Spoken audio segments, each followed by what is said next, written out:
Bonjour à toutes et à tous, très heureux d'être avec vous encore aujourd'hui pour continuer cette étude dans ce livre qui est donc Entretenir une relation réelle avec Dieu. Nous sommes donc dans la troisième semaine de ce livre, de cette étude, et nous allons donc voir aujourd'hui les conséquences du péché. Je vais lire l'énoncé.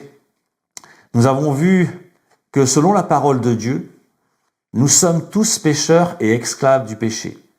Nous sommes nés ainsi et nous le demeurons jusqu'au jour où Jésus nous a franchis. Jésus nous rend libres. Amen. Nous avons aussi gagné en compréhension biblique de ce qu'est le péché. Et la question qu'on peut se poser, qu'on peut considérer aujourd'hui, est donc celle-ci, selon Dieu, quelles sont les conséquences du péché? Alors, Pasteur Picard, quelles sont justement ces conséquences? Les conséquences du péché, il y en a beaucoup. Parce que le péché peut te faire rater les grâces de Dieu, mais on peut dire les conséquences, c'est le péché nous entraîne à la mort. Amen. On va y arriver, parce que quand on parle de la mort, il y a beaucoup de types de morts. Amen. À la suite, on va définir tout ça. Et puis ce qu'on peut dire aussi, c'est que on se prive de sa présence. C'est ça. Vous savez, lorsque vous lisez la parole dans la Genèse, Adam et Ève étaient dans la communion avec Dieu. Ils étaient dans ce jardin, mais ils étaient dans la présence de Dieu. Et à cause du péché, il y a eu cette séparation. Aujourd'hui, c'est ce qui se passe. L'homme, ce monde vit dans le péché et donc il y a une séparation entre nous et Dieu. Amen. Et donc nous allons parcourir donc différents textes bibliques. Nous allons commencer par le premier qui est donc Jean 8, versets 18 à 24. Jean chapitre 8, 18 à 24. Je lis la parole de Dieu. Je rends témoignage de moi-même et le Père qui m'a envoyé rend témoignage de moi. Il lui dit donc, « Où est ton Père ?» Jésus répondit, « Vous ne connaissez ni moi, ni mon Père.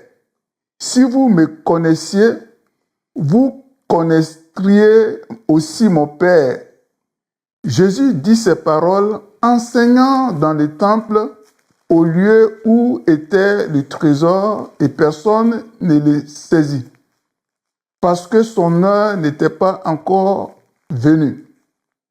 Jésus leur dit encore, « Je m'en vais, et vous me chercherez, et vous mourrez dans votre péché. Vous ne pouvez venir où je vais. » Sur quoi les Juifs disent, « Se tuera-t-il lui-même, puisqu'il dit, vous ne pouvez venir où je vais. » Et il leur dit, « Vous êtes d'en haut. » Et il leur dit, « Vous êtes d'en bas, moi je suis d'en haut. Vous êtes de ce monde, moi je ne suis pas de ce monde. C'est pourquoi je vous ai dit que vous mourrez dans vos péchés, car si vous ne croyez pas ce que je suis, vous mourrez dans vos péchés. » Amen. Amen. J'enchaîne avec Jean 8, 44. Vous avez pour père le diable et vous voulez accomplir les désirs de votre père. Il a été meurtrier dès le commencement et il ne se tient pas dans la vérité parce qu'il n'y a pas de vérité en lui. Lorsqu'il profère le mensonge, il parle de son propre fond, car il est menteur et le père du mensonge. Amen. Je continue dans Nombre 32 au verset 23. Mais si vous ne faites pas ainsi, vous péchez contre l'Éternel, sachez que votre péché vous atteindra. Amen. En ayant lu ces différents textes, nous voyons que Jésus s'adresse aux pharisiens, puisqu'ils sont là, ils veulent l'accuser. Ils cherchent un moyen de pouvoir le condamner. Et Jésus donc est en train de leur dire que s'ils pratiquent le péché, ils ne pourront pas être sauvés. Ce que nous pouvons voir aussi, c'est que Jésus va rendre témoignage de lui-même, mais aussi du Père. Et ce qu'on peut voir, c'est que Jésus ne se met jamais en avant. Il met toujours le Père. C'est lui qui, donc, il rend témoignage de son Père dans ce monde. Au travers de ces textes de Jean 8, Jésus enseigne les conséquences du péché. Amen. Jésus nous enseigne les conséquences du péché. Et Jésus pointe le Père qui nous pousse à faire les péchés à la personne du diable. Et il assimile ceux qui sont venus le voir comme les enfants du diable, parce qu'il se comporte, parce qu'il a cité beaucoup de choses, les mensonges, les meurtres, il a cité beaucoup de choses. Tout ça, c'est le péché. Et il a bien dit que c'est le père du mensonge, le diable. Donc, Jésus a dit que si ces Juifs qui ont cru en lui, parce que c'est à eux qu'il est en train de parler, Oui. s'ils ont cru en lui, c'est qu'ils auront la vie éternelle. Parce que ceux qui ont refusé, ceux qui n'ont pas cru, ils vont mourir dans leur péché. Mais ceux qui ont cru en lui seront sauvés.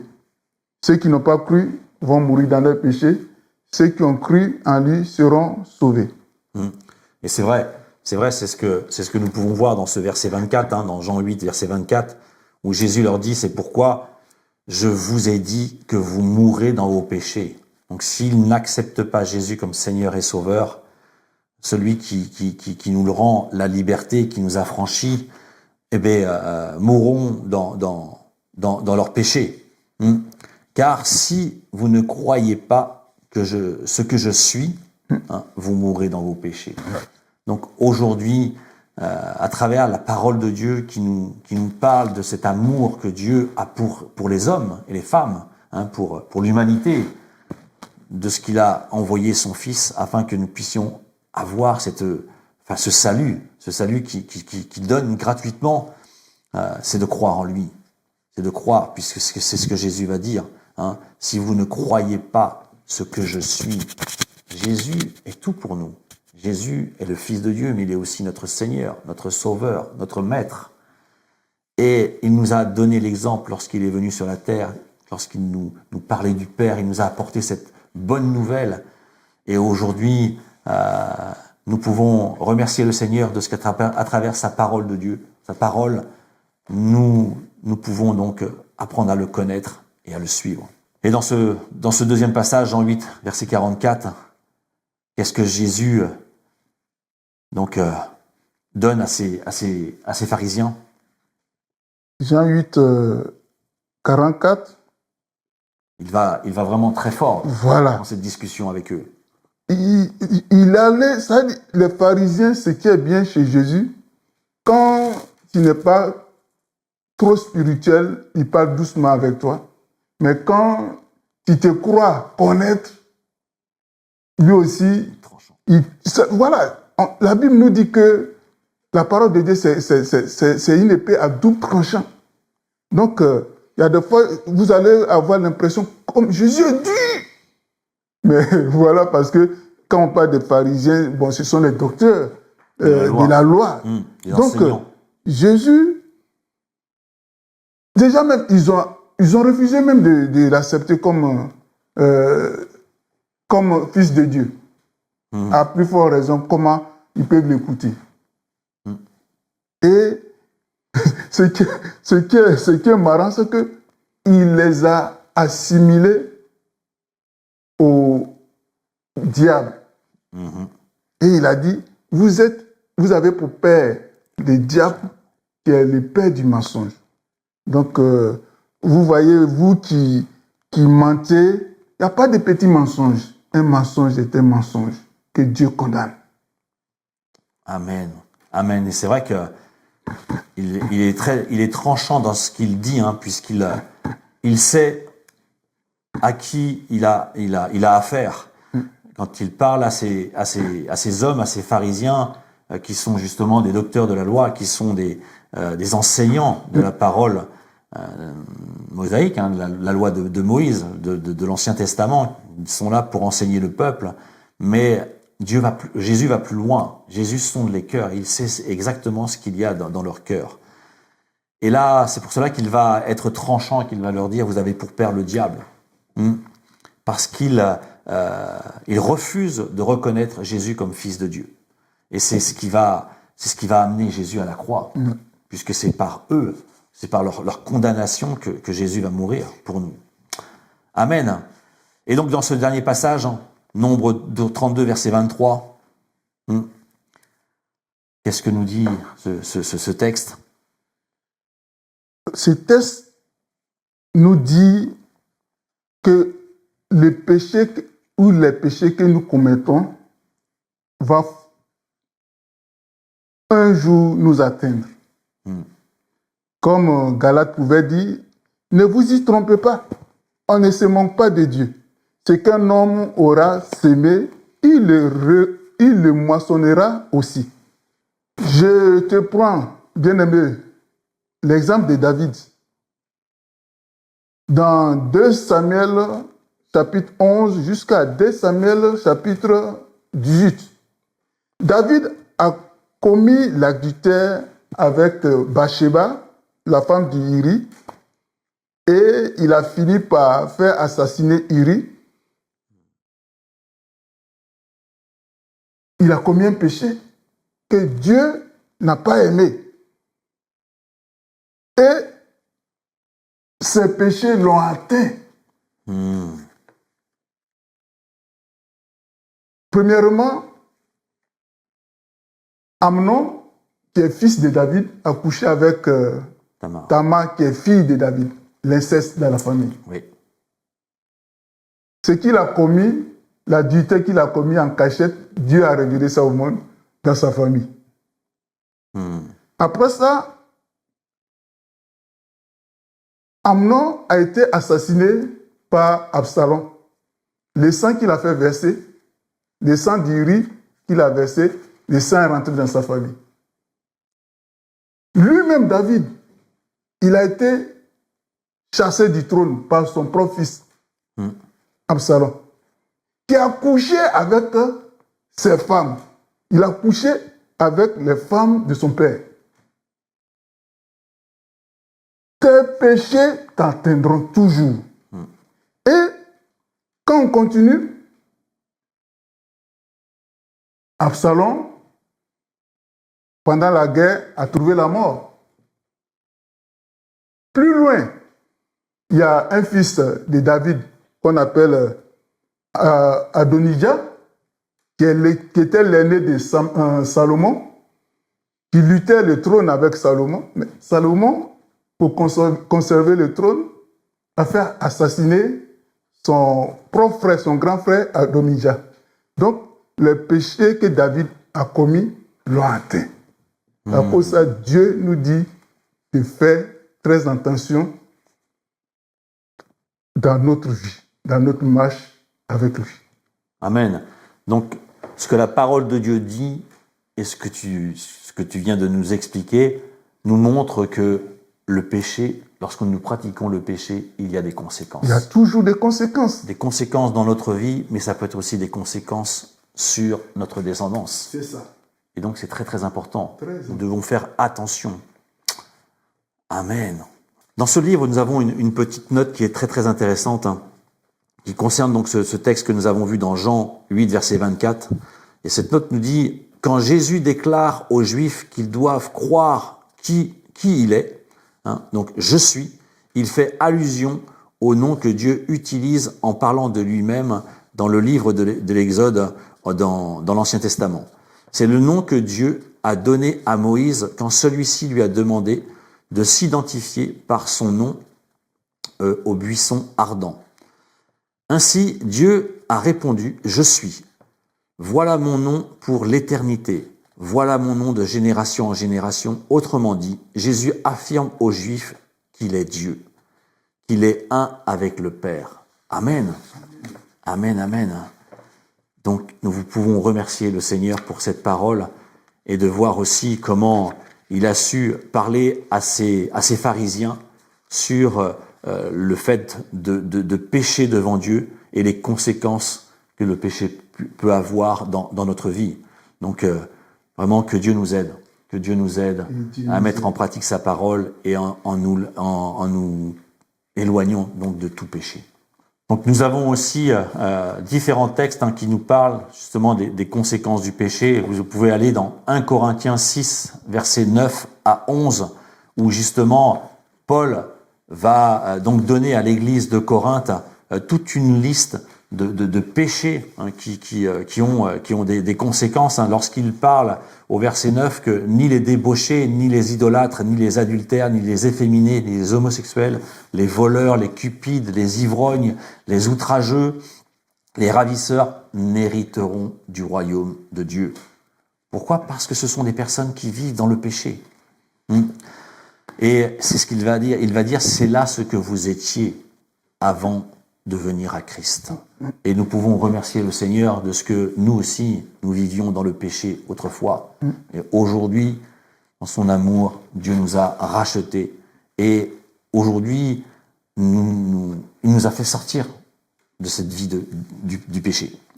Et nous avons donc aussi un autre texte qui est dans Galates 5, versets 19 à 21, qui est aussi une référence croisée par rapport à ce que nous venons de lire, puisque il est donc dit que les débauchés, l'impureté, le dérèglement, l'idolâtrie, la magie, les rivalités, les querelles, les jalousies, les animosités, les disputes et divisions, les sectes, l'envie, l'ivrognerie, l'excès de table et les choses semblables, ce sont des choses qui sont donc péchés, Et il termine par dire que ceux qui commettent de telles choses n'hériteront point le royaume de Dieu. Vous savez, Dieu est un Dieu d'amour. Dieu est un Dieu pur, un Dieu 3 fois saint. Et il désire que nous puissions justement être comme lui, être purs. Et nous pouvons l'être par le sang de Jésus. Tu avais d'autres choses à dire ? Ok, bon, comme j'avais annoncé au début, le salaire du péché, c'est la mort. Le salaire du péché, c'est la mort. Et je vous ai dit qu'il y a différents types de morts. Il y a la mort physique. Déjà, la signification de la mort, c'est cessation de vie. C'est cessation de vie. Il y a la mort physique qui se trouve dans les livres de Psaume 89, verset 48, que je vais vous lire. Y a-t-il un homme qui puisse vivre et ne pas voir la mort? Voilà, donc c'est la mort physique. Il y a la mort spirituelle qui se trouve dans Romains 6, verset 23. Car le salaire du péché, c'est la mort, mais les dons, voilà. Car le salaire du péché, c'est la mort. Et il y a la seconde mort qui se trouve dans Apocalypse, qu'on appelle communément l'enfer. Et la mort et le séjour des morts fut jeté dans les temps de feu. Dans les temps de feu. Donc, vous voyez, quand on parle de mort, c'est large. C'est large. Mort physique, mort spirituelle, et puis seconde mort ou bien mort éternelle. Amen. Donc ce qu'il faut comprendre, c'est que en tant qu'être humain, nous passerons tous par la mort. Dieu a donné pour chacune de nos vies un certain nombre de jours à vivre sur cette terre. Mais là où il est important de savoir, c'est que nous mourrons bien sûr physiquement, mais notre âme C'est ça. Notre âme, c'est spirituel. Et si nous ne passons pas par ce salut que Dieu donne en Jésus-Christ, si nous n'acceptons pas Jésus comme notre Seigneur et Sauveur, notre âme est morte. Elle est morte. Et aujourd'hui, beaucoup de personnes vivent en étant vivants de corps, mais morts spirituellement. C'est ça. Et donc Dieu désire sauver toute l'humanité. Il désire que tous puissent entrer dans le salut et avoir cette vie éternelle. Amen, amen, amen. Eh bien, nous avons terminé cette étude pour aujourd'hui. Et merci, Pasteur Picard. Merci aussi à vous tous qui nous avez suivis. Et je vous dis donc à très bientôt pour une prochaine vidéo. Et donc, soyez bénis. Au revoir. Au revoir.